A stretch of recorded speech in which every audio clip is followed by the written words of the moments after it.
اهدنا الصراط المستقيم.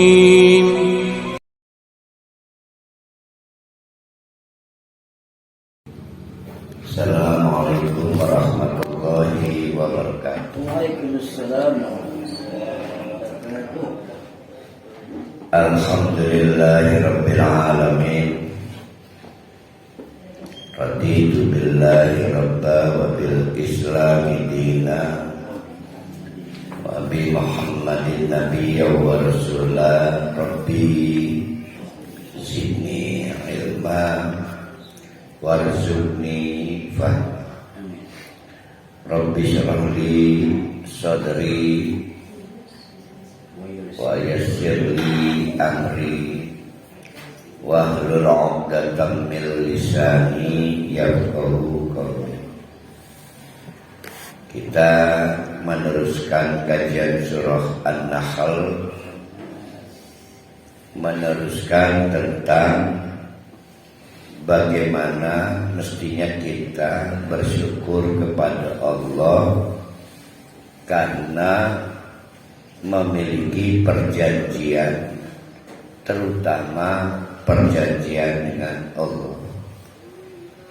Jadi mampu berjanji itu satu poin adalah pernah dipercaya. Sebab orang yang sudah kehilangan kepercayaan, mau janji dengan sumpah apapun tidak akan dipercaya. Nah, ketika orang itu punya perjanjian, maka syukurilah kepercayaan itu. Selanjutnya, penuhi hak orang lain atau hak pihak lain yang terikat perjanjian dengan kita. Paling tinggi adalah perjanjian dengan Allah, namanya tauhid. Orang yang tidak mensyukuri ini namanya orang yang tidak menggunakan akal. Sudah dipercaya kok disia-siakan kepercayaan. Nah, ayat yang akan kita kaji ini cerita populer, yaitu tentang contoh. Contoh itu boleh dikembangkan. Ada perempuan menghabiskan waktu untuk menenun, membuat karya tenunan, sudah jadi dirusak lagi.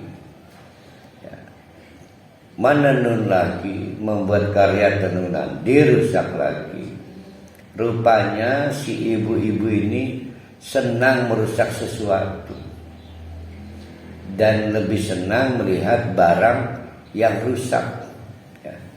Jadi rupanya hati-hati, anomali atau penyimpangan-penyakit kejiwaan yang boleh jadi timbul pada diri kita. Kita senang hal-hal rungsek,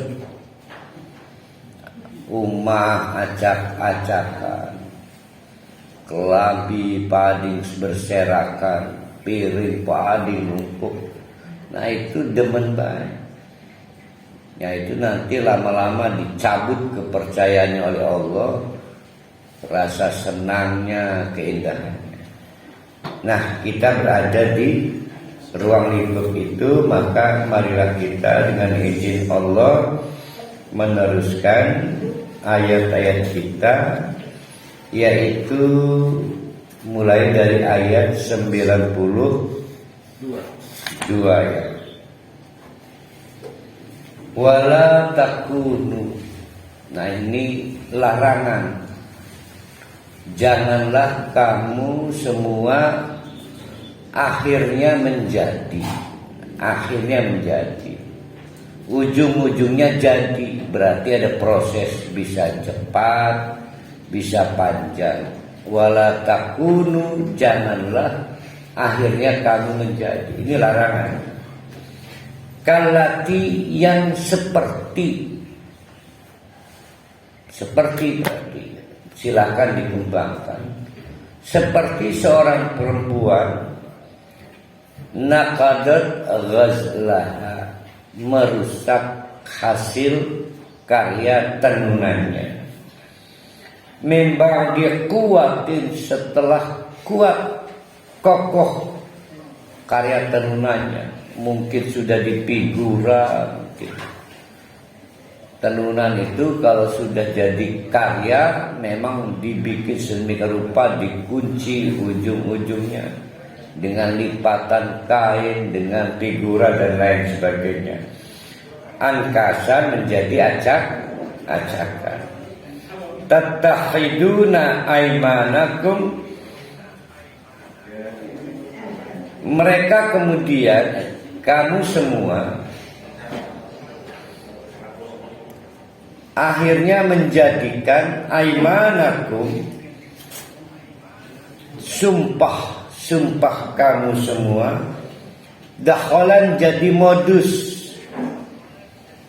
jadi pintu masuk, modus,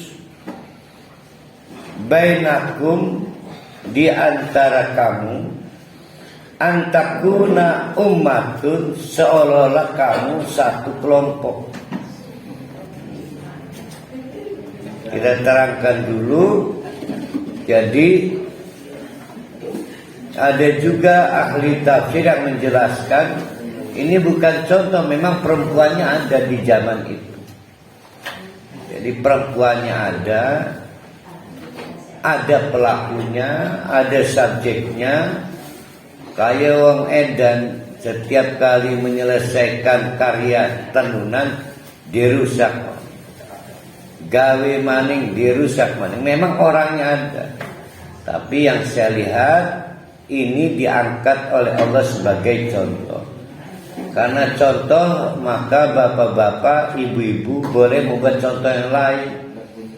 Tapi yang dimaksud di sini adalah merusak keimanan, merusak hidayah. Sudah dipercaya oleh Allah mendapatkan hidayah dirusak. Fala takunu, janganlah kalian akhirnya menjadi. Takunu berarti ada proses. Mungkin malas sholat, mungkin malas infak, lama-lama jadi tidak mau sholat, tidak mau infak. Setelah dirasa-rasakan antara sholat pada saat malas sholat dan pada saat sudah tidak mau sholat, nah kebedaannya gaji tetap hitung juta. Setiap akhir bulan tetap bingung. Nah, jadi apa nilai diferensianya? Kata dia, apa nilai istimewanya sholat? Waktu malas sholat juga sama, dan pada waktu nekat tidak sholat lagi sama. Akhirnya itulah kalau begitu mah tidak sholat aja. Padahal pernah sholat, pernah dapat hidayah, tidak enak kalau tidak sholat. Lah sekarang mah jadi enak tidak sholat. Itu sama dengan perempuan yang merusak karya tenunannya. Padahal pernah sholat itu nggak sembarang orang. Itu hidayah yang luar biasa. Nah kita bisa membuat contoh yang lain-lainnya. Akhirnya untuk bisa menyatakan, saya kan satu kelompok dengan kamu. Kata si kelompoknya, masa iya sih yang nggak pernah kelihatan sholat? Sumpah demi Allah, saya mah dulu pernah sholat. Nah di sini digambarkan tattahiduna aimanakum, sampai untuk menyatakan saya juga satu asosiasi.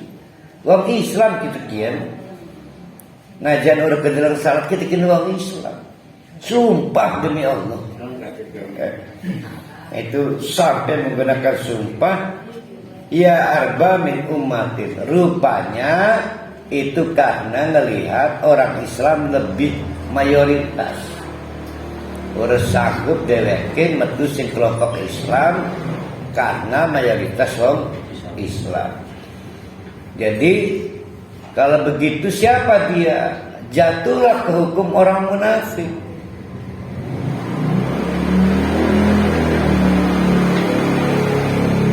Jatuh ke hukum orang munafik. Betul dia orang Islam, betul dia pernah sholat, tapi tidak sholat lagi. Sampai demi Allah kita kena orang Islam, oh bukan kita rajin salah. Jadi jatuh kepada hukum orang munafik, sesumpah-sumpahan. Innama yablukumullah bihi. Hanya Allah menguji dengan cara begitu, waliyubayyinanna, sungguh-sungguh kalian akan diuji, lakum untuk kalian, yaumal qiyamati, pada saat kiamat nanti, ma kuntum fihi tahtalifun, dengan perselisihan kalian sekarang. Jadi semua nanti ketahuan setelah kiamat. Sekarang mah berdebat kan Islam dulu ya. Dengan syarat itu semua. Demi Allah saya Islam. Nah demi Allah itulah yang nanti akan diputuskan setelah kiamat. Ya, sekarang mah orang menggunakan sumpah karena pengen diaku, dipercaya. Ya salahnya sudah pernah dipercaya, menghilangkan kepercayaan, sehingga harus pakai sumpah-sumpah pada saat ingin dipercaya. Padahal walau sya'a, kalau Allah mau, tapi lau itu artinya sesuatu yang tidak mungkin. Walau sya'a, dan kalaulah mau Allah la ja'alakum ummatan wahidatan. Soal gampang buat Allah, sukabeh digawe wong Islam. Itu soal gampang.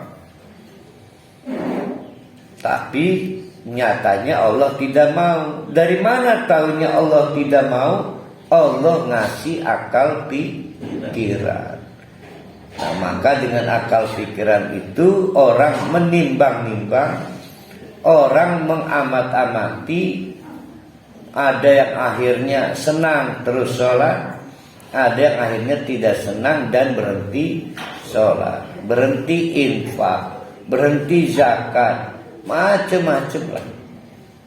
Kalau di dalam surat An-Nazi'at, wa asarul hayatid dunia, orang lebih mementingkan kehidupan dunia dan tidak tertarik dengan kehidupan akhirat. Apa itu artinya?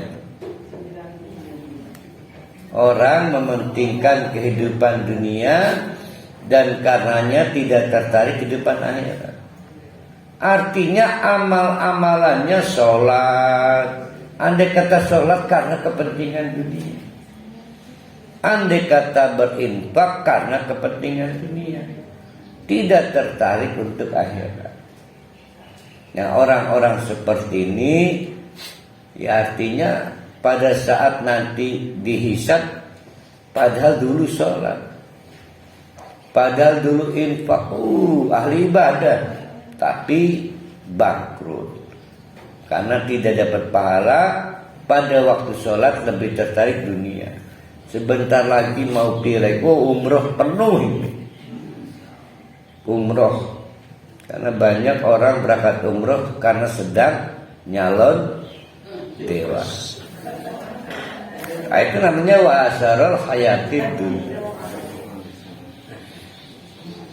Buat Allah, membuat orang itu sama-sama Islam, sama-sama demen sholat, sama-sama demen infak, tapi untuk akhirat itu mudah. Tapi Allah ingin menguji kita, apakah kita punya akal waras, tidak punya akal waras. Karena kita sudah pernah dipercaya oleh Allah, maka kita dibuat perjanjian dengan Allah. Kan pernah dipercaya. Kenapa dirusak kepercayaan? Nah, itu namanya sedang diuji. Walakin, dan akan tetapi, yudillu, Allah akan membuat tersesat man, siapapun, yasha, yang sesuai, dengan kehendak Allah. Wayadi, dan sebaliknya Allah akan memberi petunjuk man kepada siapapun yasha, yang sesuai kehendak Allah. Tidak boleh ada di kiamat nanti saya akan tersesat karena dikehendaki Allah. Tidak boleh, karena yang dimaksud Allah menetapkan sunnatullah. Siapa berbuat ini pasti tersesat. Allah juga sudah membuat sistemnya, siapa yang begini pasti dapat hidayah. Nah, maka kalau ada yang tersesat, itu artinya sesuai dengan ketentuan Allah untuk orang yang pengen tersesat. Kalau ada yang mendapatkan hidayah, berarti orang itu sesuai dengan ketentuan Allah bagi yang pengen mendapat hidayah. Itu artinya ada yang tersesat berdasarkan kehendak Allah, dan ada yang dapat hidayah berdasarkan kehendak Allah. Artinya sesuai dengan ketentuan Allah. Kuncinya di akal pikiran. Memang ini bocoran ya. Itu menjelang hisab, panitia surga dan panitia neraka diinspeksi baris berjejer sopan. Dan manusia semua ruhnya itu dijejerkan juga berbaris untuk menyaksikan kloter pertama hisab. Kloter pertama yang akan hisab. Siapa dia? Para binatang dan para hewan, semut, kancil, kelinci, kambing, tumed, kutu, segala lingsis kabeh. Rupanya para binatang ini kendati pun tidak punya otak. Mereka kan punya apa namanya? Insting apa naluri?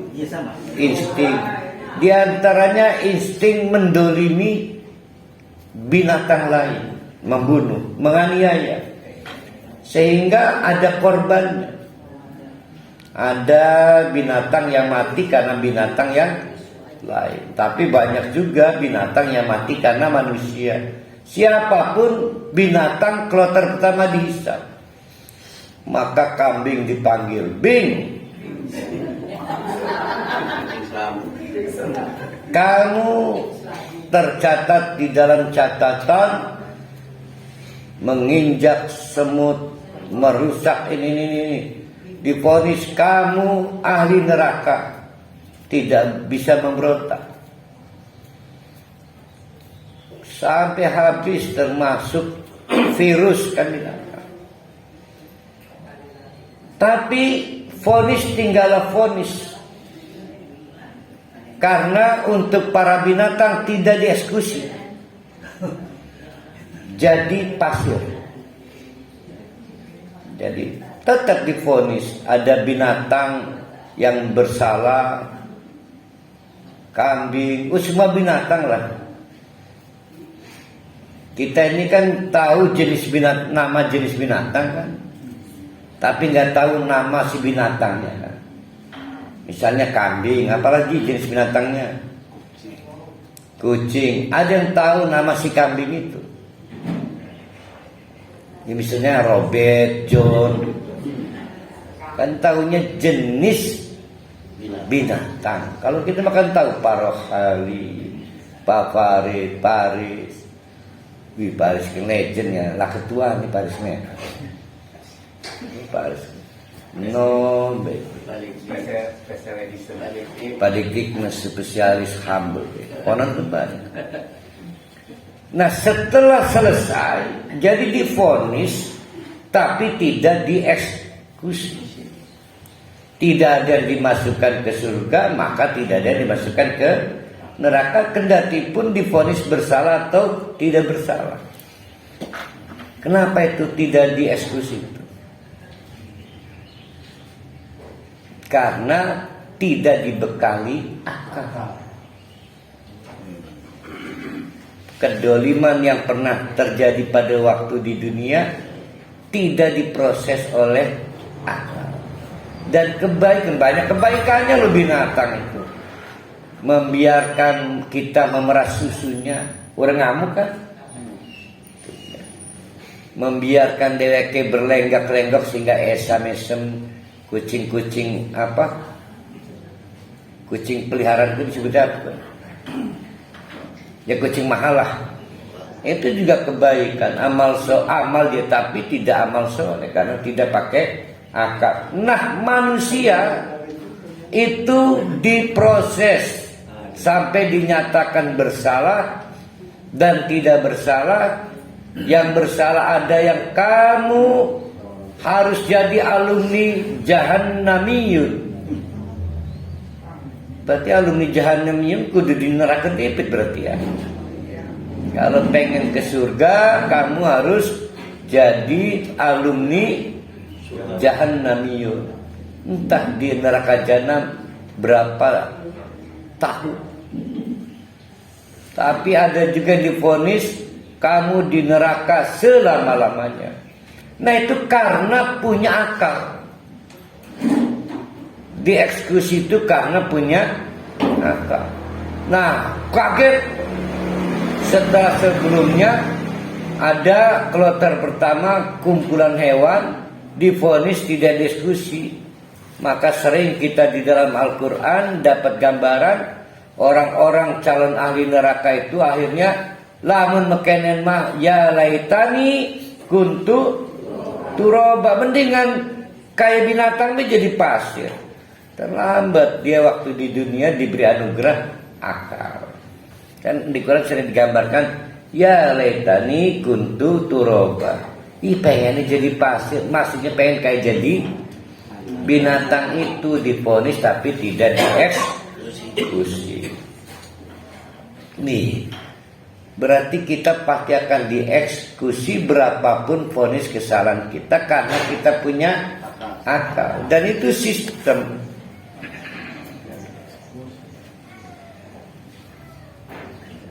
Walatus alunna, sungguh-sungguh kamu akan dimintai keterangan, penjelasan, ditanya amma dari apapun kuntum ta'malun yang kalian jadikan amal. Apakah amal salah nantinya atau amal soleh. Jadi amal kita punya dua problem. Amal pertama, apakah amal kita qabul atau tidak qabul, sah dinyatakan amal atau tidak sah dinyatakan amal. Dinyatakan sah maka disebut amal soleh. Tidak dinyatakan sah disebut amal salah. Maka jangan kaget ternyata yang divonis ahli neraka batur ngaji, batur salat di masjid. Mereka pikir ahli surga karena beramal, tapi ternyata amalnya tidak lulus qabul, tidak makbul. Itu satu ya. Perkara satu dari amalan kita harus dinyatakan makbul. Perkara kedua, berapa poin pahalanya? Karena pahala itu kata Allah misalnya 27. Apakah saya dapat 27-27-nya? Kan cangtang. Bisa cuma dapat 1, cuma dapat 2, cuma dapat 3, bahkan tidak dapat sama sekali. Karena pengurang pahala kan banyak, tapi pengganda pahala juga ada. Jadi sama-sama sholat ternyata pahalanya tidak sama. Sama-sama ngaji pahalanya tidak. Nah, nanti kita dihisab akan kaget. Maka bapak-bapak, ibu-ibu, kenikmatan ahli surga yang paling besar adalah bukan menikmati homer, buah-buahan, bidadari, bukan. Yaitu berkunjung ke kawasan neraka. Itu kenikmatan besar. Maka Pak Jamal nanya ke istrinya, Beb, di surga ini mana? Saya mah kelangan si Tony. Siapa Kang? Itu mengaji itu. Ibadahnya bagus. Dicoba di blok X, gak ada, udah ditanya ke kawasan surga. Gak ada lagi, pasti di kawasan neraka. Ayo kita tengok yuk. Maka jalan-jalan ke neraka, oh itu kenikmatan terbesar penghuni surga. Jalan-jalan show bawa istri. Karena yang bidadari kan dipingit. Dipingit itu artinya bukan istri publik, tapi istri privat. Bayangkan yang dibawa kondangan istri yang mana coba? Istri yang susah, istri publik. Yang bidadari kan di dalam Al-Quran dijelaskan perempuan-perempuan pingitan kan. Artinya tidak di publik orang iki. Kebayang gak bahagianya Jamal? Sudah masuk surga, istri dunianya ke bawah lagi. Karena istri publik kan. Oh, show of force ke kawasan neraka. Itu, ya Allah Kang Jamal, ini surga tuh beragi kalian rabi ini pisan. Nah, Mang Jamal kan bawa minuman khas surga tuh, kemasan tuh. Sedangkan si Tony tidak ada minuman kecuali panas dan berbau nanah. Maka ngiler lihat yang dibawa Jamal. Ya ampuran ton, cirken batu. Kenapa kamu begini? Kamu sih waktu beramal tidak orientasi akhirat. Ngaji karena pengen warung rame, salat karena pengen anak. Nah itu ceritanya nih. Jadi dia teman ngaji kita, teman sholat kita, Tony ini. Kang Jamal ampuran nih, pengen minuman itu. Ampura saya dapat SOP. Kata Jamal, tidak boleh berbagi minuman dengan ahli neraka. Bangga Jamal bisa seufos itu. Karena boleh sombong di akhirat, maka sombong di dunia nggak boleh. Boleh pamer di akhirat mah, karena di dunia nggak boleh pamer. Boleh pelit lagi di akhirat mah, karena di dunia nggak boleh pelit. Wah, itu kenikmatan paling tinggi untuk ahli surga adalah jalan-jalan melihat batur nina neraka. Nah dalam batur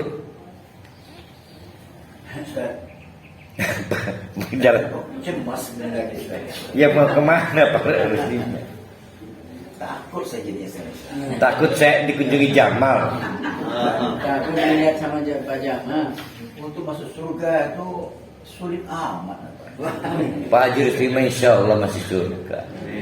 Cuma pasti dapat bidadari yang dipingin. Cuma istri publiknya dipikirin ini. Contohnya Ustaz ya, contoh ini. Ya. Saya nggak pernah khusyuk dalam sholat Ustaz. Ini yang menakutkan saya Ustaz. Baru Allah Akbar aja nampak ketinggalan, mata ke sana pula. Jadi betul-betul menakutkan betul bagi saya sekarang ini. Sekarang ini saya itu rasa. Kalau lagi sholat ada kucing jalan nggak kelihatan, namanya gelap mata, bukan khusyuk. Harus kelihatan. Nanti nggak bisa membedakan istri dengan pembantu, gak berasa lewat. Bedakan khusyuk dengan gelap mata. Terus yang menilai khusyuk itu bukan kita, orang lain. Pernah nggak atau Pak Jirsu lagi bolos sekalian? Khusyuk adalah ketakutan yang terlihat oleh orang lain. khusyuk.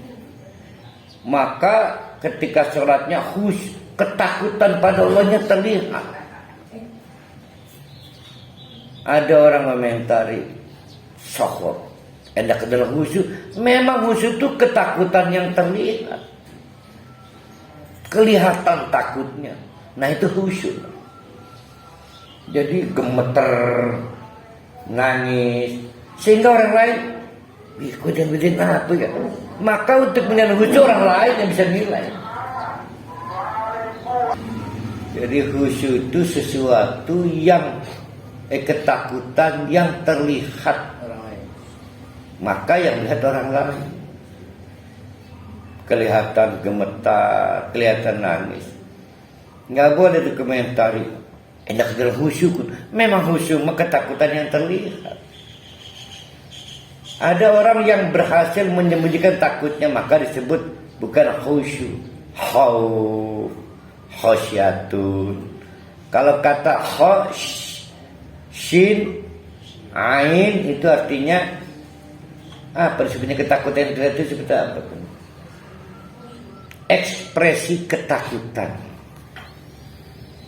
Salat gemetar, kelihatan dari kita. Itu orang itu khusyuk itu. Nanti Pak Haji begitu selesai sholat, Pak boleh saya nilai apanya sholat Pak Haji? Pak Haji nilai khusyuknya 100. Ada orang lain yang nilai. Nah, adapun soal kita gatal ngegaruk, nah itu namanya sudah masih punya kepekaan. Ada orang sholat dicokot nyamuk menang baik, berarti sudah mati rasa.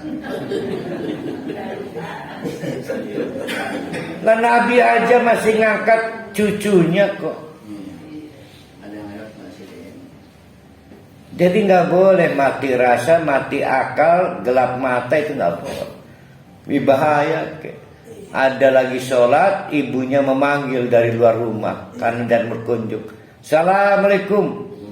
Nggak didengarkan, namanya gelap telinga itu.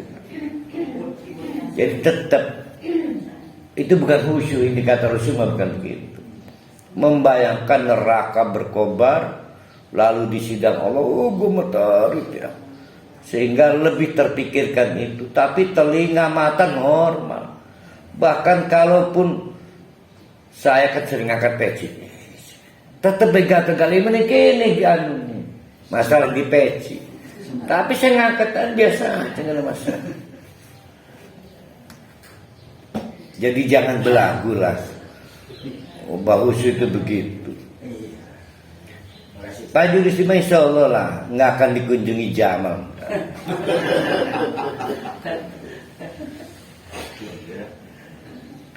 Wala tattahidu aimanakum, maka jangan mempermainkan sumpah.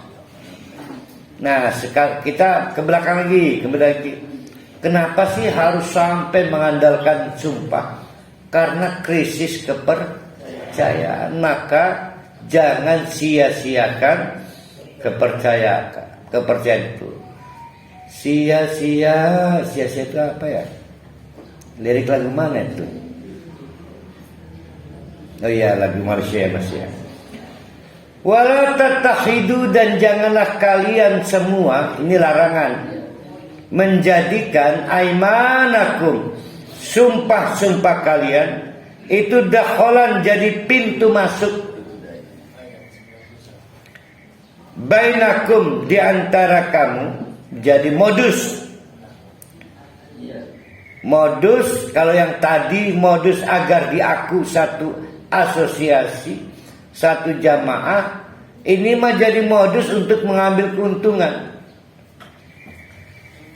Dakholan menjadi pintu masuk, modus bainakum, di antara kamu semua, fatazilla, sehingga menjadi sebab kamu kepleset, tertipu. Kodamun, apa yang terpleset? Telapak kaki kamu ba'da subutiha, padahal sebelumnya sudah kokoh yakin punya pengetahuan, dia mau orang bukan kelompok saya. Demi Allah, saya orang Islam, cuma memang maaf lagi sibuk, lagi jarang ke masjid. Saya lagi ada proyek besar maka belum sempat infak. Demi Allah saya. Akhirnya pendirian kita goyang, terpleset. Ba'da sebut ya, padahal sebelumnya udah yakin. Bukan yang orang munafik, bukan teman kita. Nah, jangan sampai begitu. Kok bisa tergelincir? Karena terperdaya sumpah. Padahal bapak-bapak, ibu-ibu, kalau orang banyak sumpah berarti orang pembohong. Jadi jangan terperdaya sumpah. Tapi jangan juga bapak-bapak, ibu-ibu menyandarkan diri pada sumpah. Berarti bapak-bapak, ibu-ibu sedang kehilangan kepercayaan diri.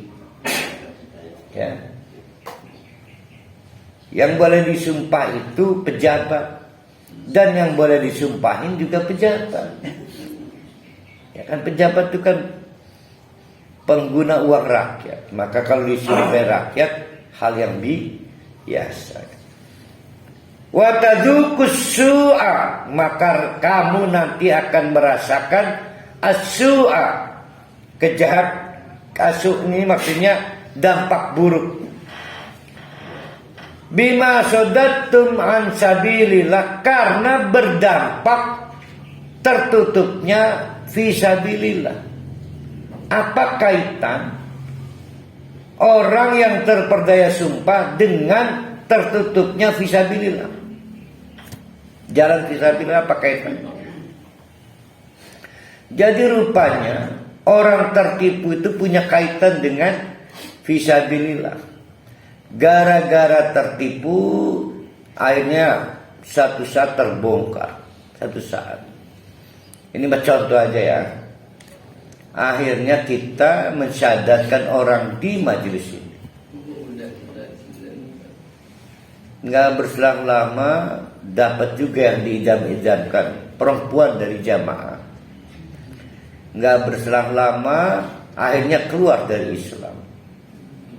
Padahal oleh ustadz, udah almarhumnya abahnya, diperintahkan memberikan hadiah karena mu'alaf kan.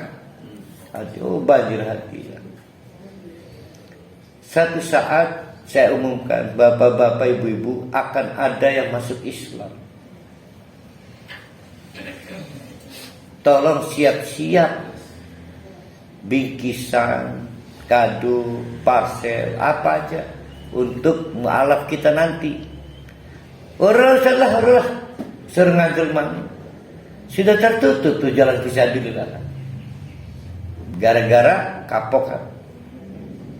Jadi kehilangan kepercayaan punya dampak tertutupnya fisabilillah. Itu nanti ada resikonya di akhirat. Siapapun kita yang menipu dengan sumpah menipunya, lalu bikin sebab suatu proyek Islam runtuh, itu nanti akan ada akibatnya di akhirat. Jadi kalkulasi. Walakum azabun adim, dan kamu yang menyebabkan runtuhnya proyek Islam itu nanti akan mendapatkan azab yang besar, adim. Oleh karena itu, bapak-bapak, ibu-ibu, apa sih yang menyebabkan kita nekat harus menghilangkan kepercayaan padahal pernah dipercaya Allah? Sampai untuk meraih kepercayaan lagi harus pakai sumpah. Apa sih rata-rata? Kenapa orang kehilangan kepercayaan? Diungkap oleh Allah. Oleh karena itu, wala tashtaru, sudahlah, jangan pernah kepercayaan itu dikonversi. Wala tashtaru, janganlah kalian menjual, mengkonversi bi'ahdillah, kepercayaan Allah pada kamu, janji kita pada Allah, itu samanan qalilan, berapapun harganya. Samanan qalilan, berapapun harganya. Karena berapapun harganya tetap nilainya qalil, kecil. Ya, samanan qalilan. Jangan ditanya begini, Ustaz, kalau harganya mahal boleh dijual. Akidah saya, emang tahu mahalnya Allah dan murahnya Allah? Kan tidak tahu. Maka samanan qalilan itu bukan angka matematis, tapi angka psikis. Angka matematis itu apa ya? Samanan qalilan 1 miliar gede enggak? Menjual akidah 1 miliar gede apa kecil? Kecil. 2 miliar kita tambahin. Kecil. Hah? Nah itu nggak terjual, namanya angka psikis. Tak ternilai, nah itu angka psikis. Ya. Makanya jangan, siapa Ustaz yang bisa menolak 10 miliar Ustaz? Hanya saya suruh libur sholat, libur puasa, libur infak, dilarang ke masjid 10 miliar Ustaz. Dipikir gede, qalilan kecil. Emang berapa sih Ustaz gedenya? Namanya salah. Kalau bertanya berapa itu namanya angka matematis. Ini angka psikis agar orang sadar tidak ada yang bisa menilai dan tak ternilai harga kepercayaan Allah pada kita. Nah maka jangan dikonversi berapapun nilainya. Innama indallah huwa khairul lakum in kuntum ta'lamun. Karena innama dibatasi indallah oleh Allah huwa, kepercayaan Allah itu khairun yang terbaik. Maka kehilangan kepercayaan menjadi yang terburuk. Lakum untuk kamu in kuntum ta'lamun, kalau kamu mau cari ilmunya. Nah ini menarik nih, in kuntum ta'lamun, perlu mengkaji seberapa kepercayaan Allah pada kita. Jadi kita urut lagi ya, 50.000 tahun yang lalu, ada yang ingat nggak 50.000 tahun yang lalu?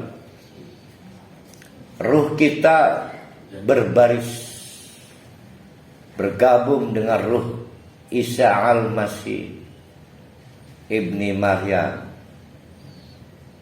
Dengan Abu Jahal juga gabung, Abu Janda semua gabung. Bebas umur.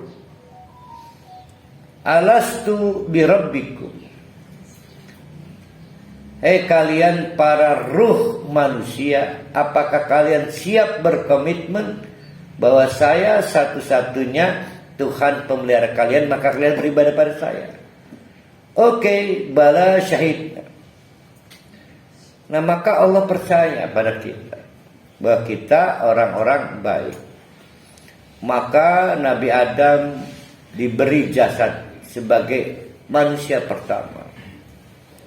Saya baru kebagian jasad tanggal 4 Mei 72. Nggak tahu Pak Haji Rusdi lebih dulu saya apa lebih dulu Pak Haji Rusdi? Saya dulu lah. Saya kan pernah muda, Pak Haji Rusdi mas pernah tua doang. Nah sekarang saya ini sekarang berarti tinggal menghitung derajat kepercayaan Allah pada saya. Tersisa berapa? Apakah masih full 100%? Apa tinggal 50%? Apa tinggal 25%? In kuntum ta'lamun, perlu dikaji dengan pengkajian seksama seberapa besar derajat kepercayaan Allah pada kita. Tapi jangan dikait-kaitkan rizki ya, karena nggak ada berkurang, nggak ada berlebih. Rezeki kita udah dipatok. Wih, kayaknya Allah udah nggak percaya nih, tandanya saya miskin, terus nggak ada kaitan itu. Nah jadi itu penting ya. Ma'indakum yang fadu ma'indallah bakin. Kenapa konversi berapapun dinilai kecil? Kenapa? Karena ma'indakum yang fadu, semua yang kita anggap investasi itu hangus. sia-sia. Yang batin, yang kekal adalah apa yang milik Allah. Milik Allah itu apa? Yang dipercayakan pada kita. Tauhid kan, iman tadi kan. Dampak tauhid apa? Amal soleh. Nanti akan kita ketemukan pahalanya kekal. Tapi yang kita percaya milik kita apa? Rumah, tanah, deposit, semuanya hangus. Nah, maka konversi berapapun kepercayaan Allah dengan dunia tetap ecek-ecek, kecil, terlalu kecil. Misal akhirnya ada orang menunda infak karena begini, Pak, ini kesempatan terakhir. Kalau anak bapak pengen diterima di sini perlu 460 juta. Itu Bintara, Pak, misalnya. Maka batal infak, batal wakaf. Ditelepon misalnya Aisyah. Tadinya dia mau wakaf tanah, batal. Tanahnya dijual karena anaknya mau masuk satu kesatuan. 460 itu harga terbaik. Kalau harga baik-baik saja bisa 800. Nah, bagaimana ada orang menganggap ini penting, menunda infak, menunda wakaf? Itu disebut yashtaru samanan qalila. Terlalu kecil kali. Terlalu kecil. Wala najziyannal ladzina sabaru. Wah, godaannya besar dunia itu. Godaannya besar, maka perlu apa disebutnya? Bersabar, pantang mundur. Nah, perihnya menahan sabar itu akan melipat gandakan upah. Wala najziyanna, maka sama-sama sholat, sama-sama infak di tengah godaan itu lebih berlipat ganda pahalanya dibanding orang sudah nggak punya godaan, udah tua, diiming-iming apa aja udah nggak punya. Kan lelaki tua mah nggak punya uang lelaki, nggak entertain lagi. Tapi kalau saya Pak Farid makan masih ke kafe, masih ngobrol, butuh uang entertain. Nah, infak saya dengan infak orang sudah sepuh, waktu tinggi infak saya pahalanya, karena di tengah godaan mengkonversi. Nah, itu hadiah apa? Hadiah sobaru. Walaupun saya masih banyak kebutuhan entertain, saya mengutamakan infak, pantang mundur. Nah, itulah faktor pelipat ganda pahala, ya. Sobaru. Beda lagi dengan orang selesai ngebangun rumah, alhamdulillah ada kekaren, ada sisa. Si suami nanya, "Ma, mau ada kebutuhan?" Telah, mobil udah kebeli. Itu ikan arwana yang 8 juta udah Pak, udah semua. Sisa berapa? 2 miliar, kasihin aja ke organisasi Islam. Karena udah nggak butuh, kecil nilai pahalanya. Kecil banget. Padahal 2 miliar sisanya. Mamanya malas ada uang di rumah itu, biar nanti aja lah saldo baru. Panggil ini paruh hal itu. Paruh hal ambil uang nih, lu sambil memalasan kan. Ini perengan uangnya.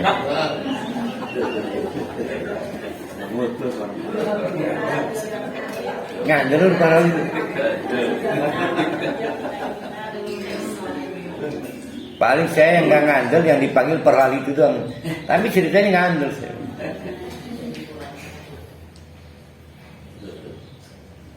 Wala najziyannal ladzina, sungguh-sungguh kami akan memberikan balasan alladzina sabaru, kepada orang yang tangguh pantang mundur, ajrohum, dengan upah cash.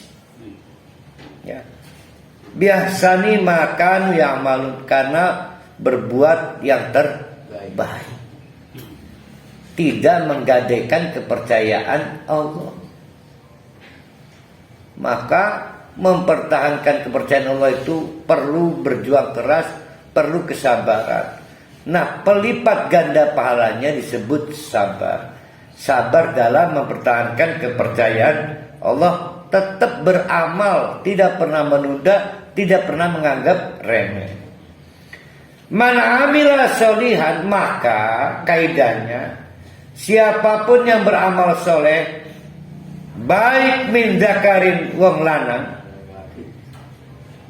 au unsa atau orang perempuan. Nah, kita berhenti dulu. Kenapa sih perlu dijelaskan baik dari kalangan lelaki ataupun perempuan? Tidak man saja, tidak alladzina saja semusuh. Nah, karena memang ada amal khusus kaum lelaki, ada amal khusus kaum perempuan. Semua masing-masing istimewa.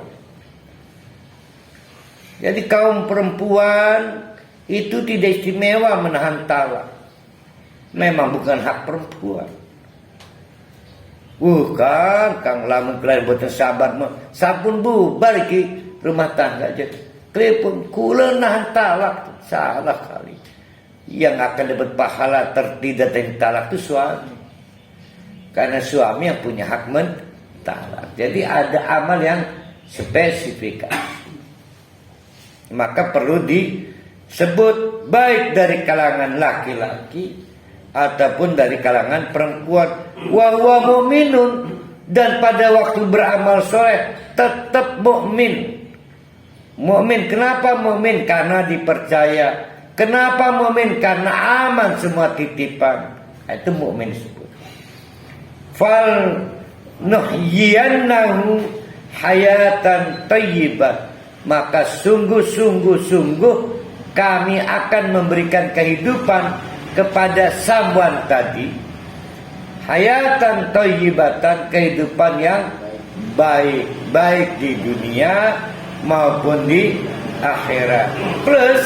Plus nih, wala najziyannahum, maka selain kehidupan yang baik, ingat kehidupan baik itu jangan dipikirkan mewah ya, jangan juga dibenturkan dengan Rabbana atina hasanah fid dunya hasanah, karena sudah rusak di pikiran kita. Hasanah itu punya rumah, mobil. Hasanah itu adalah kehidupan yang mendukung visi kita ke akhirat. Itu hasanah. Kehidupan baik juga kehidupan yang mendukung kita ke akhirat. Maka walanajziyanna, kami sungguh-sungguh akan memberikan balasan. Yang kedua ya, walanajziyannahum, sungguh kami akan memberi balasan pada mereka tadi, bi ajrahum, upah kepada mereka, bi karena upahnya. Karena apa faktor yang menyebabkan dia berhak dapat upah? Kalau kehidupan yang baik itu penyebabnya karena kita memelihara kepercayaan. Nah, sekarang upah, penyebab kita dapat upah, bi ahsani makanu ya'malun, karena kita beramal dengan cara yang terbaik. Urus kesedih amal yang paling ihsan. Kemarin sudah kita bahas yang ihsan ya. Iya pernah ya. Andai kata bukan karena Allah saya nggak kerjakan, itu namanya ihsan. Faiza qana, dah titik ya. Sampai di situ kita akan masuk pokok pikiran baru, tapi ada kaitan, yaitu soal kedudukan Al-Quran. Akhirnya pengetahuan kita tentang kepercayaan Allah itu ditentukan oleh cara kita menempatkan pada Al-Quran. Jadi Al-Quran lah diantara yang bisa menjaga kita tetap dipercaya Allah, ataukah tergoda menjual kepercayaan untuk kepentingan sesaat dunia. Yang jadi masalah, ada otoritas lain yang paling tidak nyaman kalau kita punya relasi interaksi dengan baik dengan Al-Quran. Jadi ada otoritas, ada agent, ada pihak lain selalu mengharapkan kita tidak punya hubungan baik dengan Al-Quran. Nah, si otoritas itu namanya Tony, yaitu syaitan. Tony. Jadi Tony ini adalah otoritas yang paling mengerti kalau orang kayak Perhali dibiarkan leluasa membangun hubungan dengan Al-Quran, guati dipengaruhi. Pintu masuknya pertama ya membaca, mengkaji, mentadaburi. Maju baik, ganti konsentrasinya. Nah, maka setan yang paling rutin adalah agar berkampanye agar orang Islam tidak senang baca Quran. Nah, oleh karena itu Allah mengantisipasi kita, memberi nasihat faiza qara'ta. Nah, ini berdebat para ulama. Qara'a itu fi'il madi, past tense, berarti sepragati kan. Faiza qara'ta, kalau kita artikan letterlah ya. Faiza qara'ta lan lamun tasir kabeh tas maca Quran. Tas itu berarti setelah. Berarti baca tahunnya setelah. Primen tuh gara-gara faiza qara'ta. Oh, berdebat ini. Nah, alhamdulillah saya belum lahir jadi nggak ikut debat di situ. Saya nggak ikut berdebat. Kita baca dulu ya. Faiza qara'ta, dan apabila kamu membaca, belum saya beri not, setelah, akan, atau sebelumnya. Faiza qara'ta, dan apabila kamu membaca Al-Quran macam begitu.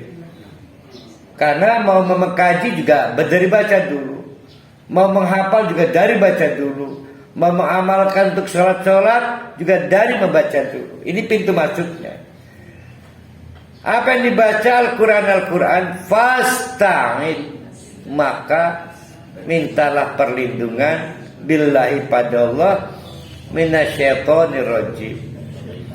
Jadi bapak-bapak, ibu-ibu, ternyata si Tony ini juga baru kebongkar rahasianya. Ternyata dia juga makhluk yang minta perlindungan dari Allah untuk sukses menggoda kita itu. Kan dia makhluk Allah, si Tony. Ini bukan kepada manusia, ini bukan kepada. Enggak, ini ternyata kebongkar rahasianya. Sekarang kita adu siapa yang paling efektif cara minta perlindungan pada Allah, dia apa kita? Karena setan juga minta perlindungan pada Allah. Nah, setan mau minta perlindungan pada siapa? Ayo coba. Ada juga kita yang bermasalah. Kita mau minta perlindungan pada Allah apa pada setan? Lah, setan masa iya mau minta perlindungan pada manusia? Dia nggak punya seseorang, nggak punya sesuatu, nggak punya zat yang lebih dia dukung, dia hormati kecuali Allah, setan. Maka setan juga baru ketahuan bocorannya juga minta perlindungan pada Allah. Aneh kalau kita tidak minta perlindungan pada Allah.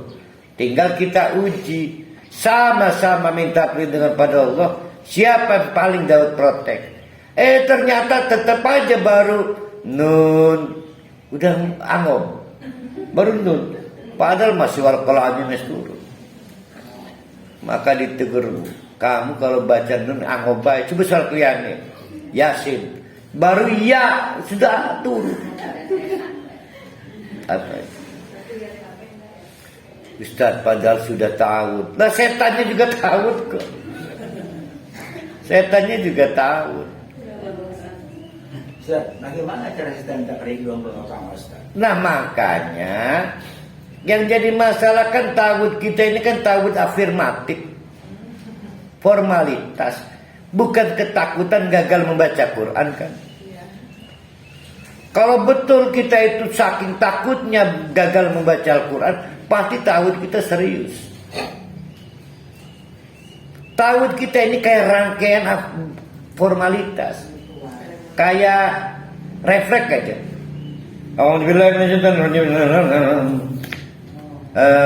Alhamdulillah kan nempel gitu.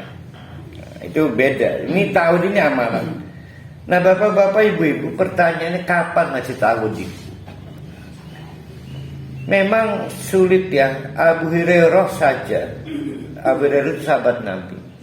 Dan banyak yang mendukung gagasan Abu Hurairah.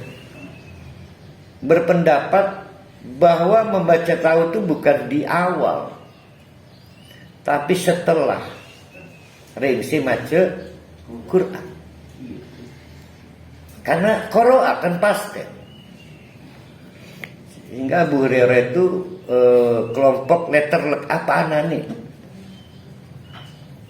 Namun pandangan Abu Hurairah nggak bisa disepelekan, karena banyak orang setelah baca Quran itu malah terjadi anomali, sombong, merasa sudah menyelesaikan satu amalan atau merasa ahli Quran. Ya Allah, lindungi saya dari dampak buruk karena salah menerima Al-Quran. Satu poin ya. Namun banyak para ulama juga timbul problem. Iya, ada ulama-ulama yang berani mengkoreksi, membantah, berbeda pandangan dengan pandangan para sahabat yang satu zaman dengan Nabi. Bature Simanar belum tentu sepintar Simanar. Bature Simanar hanya kebenaran bebaturan kan Simanar, tetap saya pintar masih Simanar dong. Kalau saya orang pintar, kalau saya orang soleh, kan Bature Simanar, si umur kayak Simanar, nyatanya begitu kan. Nah, emang sahabatnya Nabi kayak Nabi semua kan. Maka akhirnya timbul juga pandangan, karena seperti gini, faida qadaitum ila salat fagtasilu, ya gitu ya. Qada itu fil madi apa mudhari? Kan madi. Apabila kamu telah siap melaksanakan, berarti kan udah rinci sholatnya. Masa wudunya setelah sholat? Sedangkan wudu pasti sebelum sholat. Nah, itu fil madi. Jadi rupanya tidak semua fil madi secara kejadian itu setelah, bisa juga sebelum. Nah, maka ulama-ulama yang berpendapat bahwa penempatan tauhid itu sebelum itu masuk akal, karena setan memang adalah otoritas penting dalam hal menggagalkan kita berhubungan dengan Quran. Nah, karena terjadinya silang pendapat, maka orang seperti saya mencari enaknya aja. Sudah sih jangan mempersoalkan tauhid. Sebelum baca Quran, bacalah tauhid. Setelah baca Quran, bacalah tauhid. Ustaz, berarti gini, sadaqallahul adzim, a'udzubillahi minasyaitonir rajim. Why not? Emang kenapa salahnya? Bang PSI mendukung Prabowo aja gak ada yang berani nyalahkan kok. Baca tauhid saja dipersoalkan. Baca tauhid itu minta perlindungan dari Allah. Jadi setelah sadaqallahul adzim, a'udzubillahi minasyaitonir rajim, ya Allah lindungi saya dari hal-hal yang membuat hubungan saya dengan Al-Quran terganggu. Jadi tidak ada masalah. Jadi, tapi sebelum baca Quran kan wajib kan, wah setelah baca Al-Quran aja wajib, apalagi sebelum. Jadi tidak ada masalah. Ustaz, jahar apa? Wih, bertambah maning ya. Jangan ininya kamu mau ngimam atau mau ngapain? Ya. Jadi tawud itu doa bukan mewacan.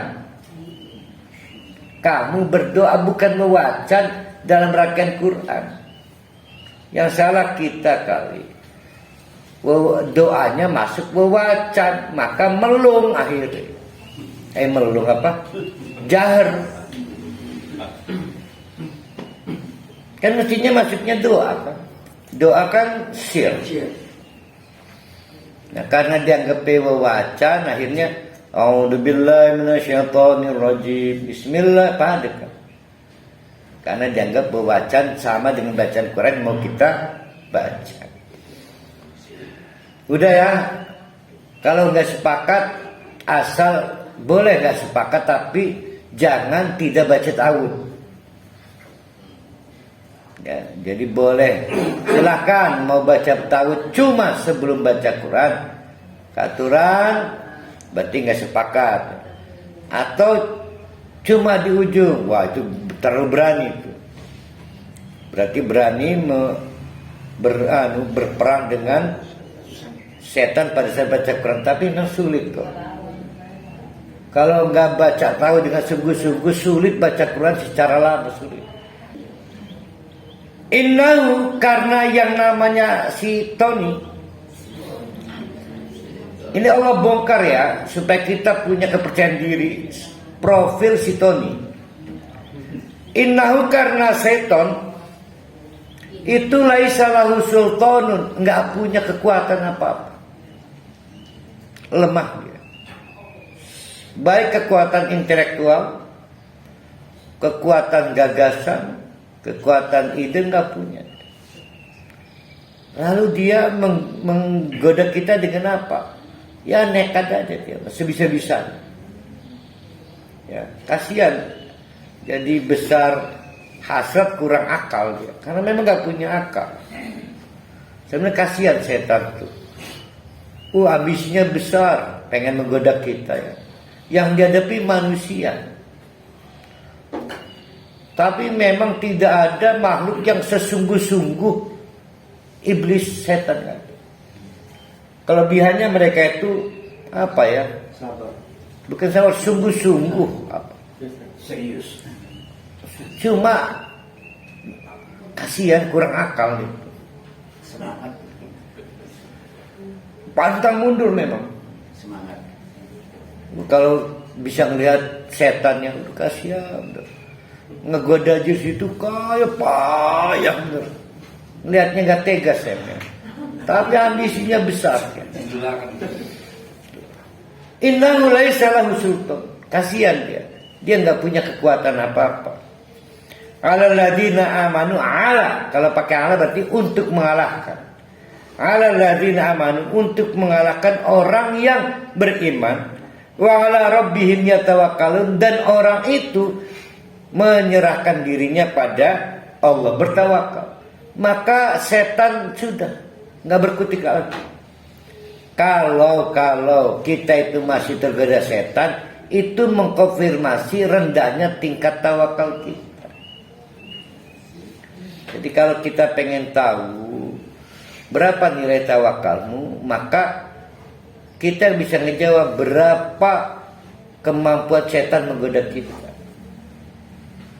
Nah itu caranya. Karena setan itu memang telah mendeklarasikan dirinya itu gagal selamanya memasuki area orang yang bertawakal dan orang yang memelihara keimanannya. Kasihanlah setan itu.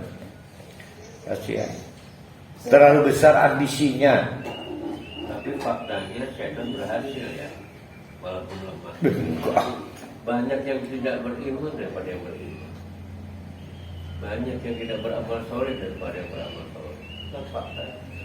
setan itu menggoda orang yang beriman. Orang kafir jadi kuda ya. Nah, orang kafir mah udah temennya.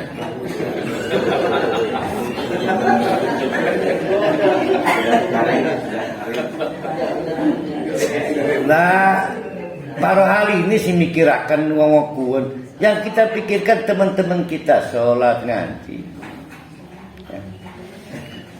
Lah emang orang kafir baca Quran. Kan enggak, yang kita pikirkan agar kita tidak punya problem pada saat menghadapi orang kita makannya Al-Quran. Al-Quran itu hudumah hidangan Allah.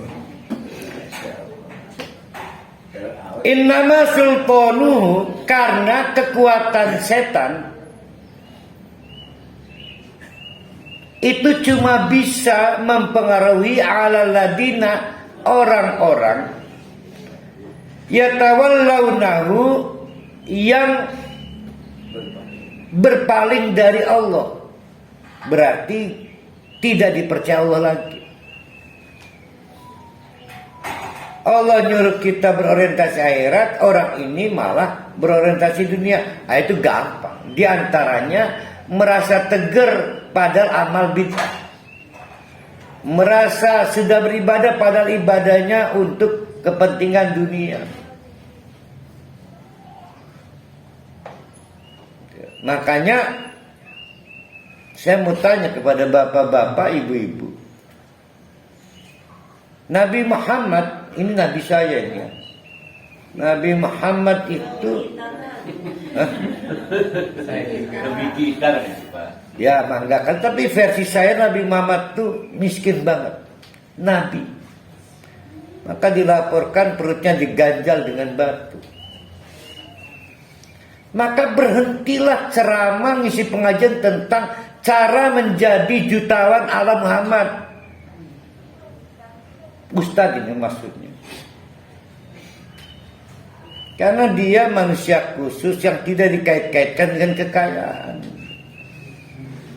Iki mau jengkel kita mas seminar menjadi miliarder ala Islam. Karena Nabi Muhammad itu berhenti dagang begitu dilantik jadi nabi. Maka bayang ya, kita gaya warung pagi jemaah paling belajar kita doang.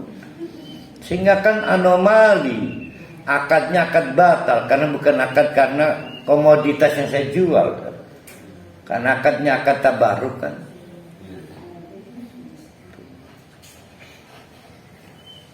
Tapi Nabi saya ini Nabi saya akhirnya bergantung pada sahabatnya, salatinya pada Baitul Mal. Itulah yang saya kenang dari Nabi saya. Bedanya Nabi Muhammad itu tidak haji mumpung, walaupun dapat rampasan perang haji mumpung. Nah, alam si manar haji mumpung, pati tuku fortun, tuku pajero, ngerehabu masukkan. Jadi Nabi Muhammad tidak seperti itu. Ustaz, tapi kan Nabi memakai kuda terbaik. Ya. Ingat, memakai kuda terbaik. Karena menurut para sahabat perlu perform. Agar orang-orang Yahudi udah ngeledek. Maka kata sahabat, penyelukis sahabat ini Nabi pun, ya Rasulullah, pakailah kuda saya, ini kuda terbaik, Anda memantas. Bukan Nabi pengen tuh kuda terbaik, bukan. Jadi kata sahabat, Anda memantas, bukan lagi berkunjung ke Yahudi sekarang. Beda. Dan cuma dalam kasus itu, main tetap bedengan. Ya kita dapatlah gambaran seperti apa. Jadi Nabi Muhammad itu Nabi tidak seperti kiai-kiai di Serang. Bisa cari Serang tapi jauh kali. Umai gake Spanyolan nih kiai-kiai. Sedikit punya pesantren mulai mobil ngegede nih kan. Begitu pesantren sepi nyiliki AC apa jadi EPV kan.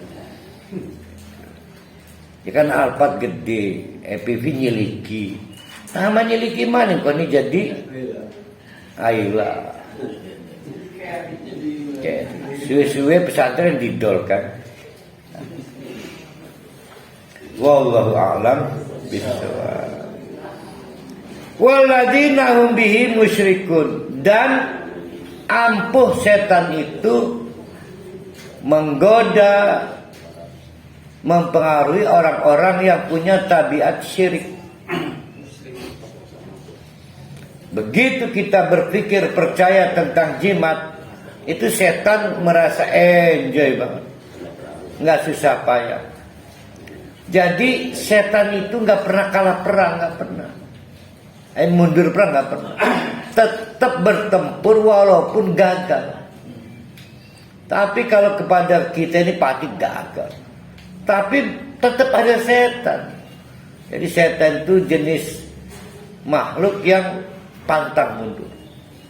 Makanya kalau kita diizinkan oleh Allah bisa melihat setan, satona itu artinya buruk rupa. Satona itu buruk rupa digambarkan. Ingat gak film-film horor tentang WW kan? Zombie mah gak menakutkan. Apa ya yang paling pokoknya WW lah. Susana. Wis pokoknya hidungnya acak-acakan darah segala. Ada yang pernah lihat setan yang menakutkan ada? Belum ada ya, tapi alhamdulillah kalau belum, namanya kita dikasihani Allah. Kalau kita sempat ngelihat aslinya setan, Ustaz, di alun-alun setannya ayu-ayu. itu minan nas itu. Ini mas setan jin, itu artinya satana itu buruk rupa. Jadi bagi bapak-bapak ibu-ibu yang belum pernah ngelihat wajah si setan, alhamdulillah. Nah, andai kata kita bisa melihat, itu kasihan lihat setan. Ngoyo itu apa ya? Payah ngegoda kita itu payah. Cuma itu tuh habisnya kegedean, kasihan. Saya mah pengen nolong-nolong kita, tapi ya, gimana mau saya nggak lihat dia? Kasihan.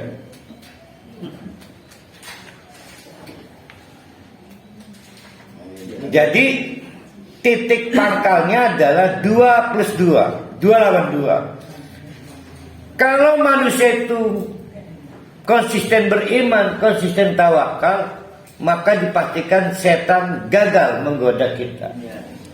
Tapi kalau kita punya problem 2 hal, 1 gagal mengelola iman, ngebantah banyak. Sudah begitu bukannya tawakal malah musyrik. Tawakal itu berarti saya percaya cara dagang Islam pasti bikin kaya. Udah selesai. Tapi kalau nggak tawakal, kalau nggak pakai jimat nggak kaya. Nah maka setan nggak perlu kerja keras. Jadi titiknya 2 lawan 2, sama-sama 2-nya 2 keuntungan dan 2 kelemahan. Nah di ayat 101 sebenarnya sudah paragraf lain, tapi ini juga salah satu gagasan setan. Jadi setan itu selalu mengambil air keruh, apa? Bermain di air keruh. Kenapa orang bermain di air keruh? Biar kelihatan. Karena dia nggak kuat bermain di air bening. Iya kan? Berarti sebetulnya makhluk lemah setan. Kalau tidak sedang ada kerusuhan, maka dia nggak ambil itu peluang. Nah, suatu saat ada regulasi baru terkait dengan Al-Quran, yaitu nasah. Nasah itu apa ya?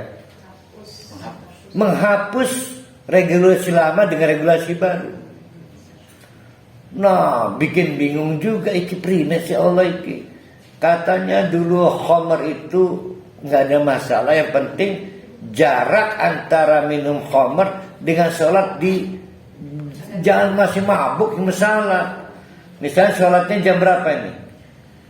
Dohor, ya mabuknya diperkirakan mabuknya sampai jam berapa? 3 jam. Ya udahlah, mabuknya jam 8. Sehingga radiasi pengaruh mabuknya pada saat mau sholat duhur sudah nggak ada. Tuh. Silakanlah Umar. Datang peraturan baru. Ya Allah, ini gimana sih nggak konsisten? Masuk tuh setan tuh. Ikut dalam makanya ngapain pakai Quran gak konsisten gitu. Jadi setan adalah otoritas yang memperkeruh keadaan. Sebagai manusia, saya dengan istri saya pasti punya masalah. Karena saya punya akal, istri saya punya akal. Kadang akal saya lebih pintar, kadang akal istri saya lebih bodoh. Atau sebaliknya, kadang akal saya lebih bodoh, akal saya lebih pintar. Kan sebaliknya. Sehingga timbul masalah. Tapi setan menjadikan itu bermasalah. Jadi yang membuat masalah itu bermasalah siapa? Setan. Jadi masalah itu sesuatu yang lazim lah, biasa lah. Arani laki rabi. Tiwas rabi kita pun anak uang pisah mani. Dudu anak dewe. Kalau anak sendiri salah pun saya belain. Anak dewe. Lah anak orang, bukan anak kambing, bukan anak kerbau, anak orang. Maka wajar timbul masalah. Tapi setan selalu ambil di momen terbaik, menjadikan masalah itu bermasalah. Nah, apa artinya itu? Setan itu lemah banget. Lamun lah ketanda krisis, dia nggak bisa ambil momentum. Lemah banget setan itu. Cuma tekun setengah mati. Orang anu ngebentak muncul dari setan. Baru di pikiran Arab marah rabi, wis ngadang setan. Dia selalu ambil momentum terbaik dan yang paling tepat, walaupun celahnya dikit. Dia adalah otoritas yang siap mengobarkan masalah menjadi bermasalah. Nah, maka di ayat 101 diceritakan momen sejarah yang mewah, yaitu pada saat Allah mengubah dengan nasah, mengganti peraturan dengan peraturan baru. Oh, setan kampanye bahwa Quran itu nggak konsisten. Dan ini membuktikan bukan buatan Allah Quran ini. Nggak mungkin Allah salah taksir, salah prediksi. Ini buatan Muhammad. Makanya ada revisi. Masya Allah ada revisi. Bisa si Tony kan benar. Luar biasa.